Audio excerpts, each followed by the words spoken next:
Good afternoon, everybody. Hope you're all healthy and safe at home. Let us continue with our lecture on chapter 5.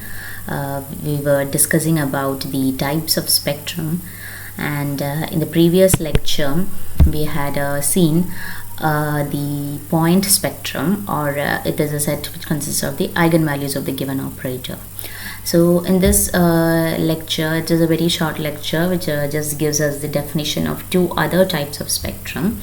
So let's see, the first one is nothing but the continuous spectrum, and it is denoted by sigma c of A, and it is the values of this continuous spectrum is nothing but those values or complex numbers which are present in the spectrum but not present in the point spectrum.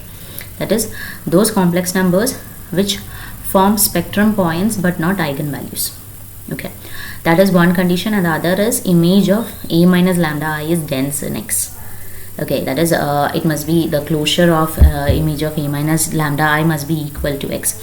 We had also seen a note we had discussed in the previous lecture that if the image is equal to X, then that lambda will become the corresponding regular point, right? So we had seen that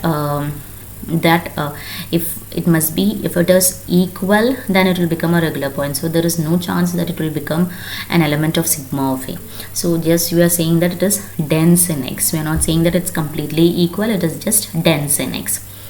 So this is the definition of continuous spectrum.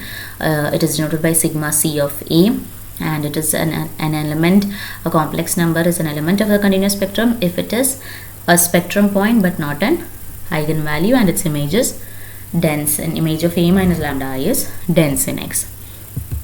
Then the next type of spectrum is the residual spectrum.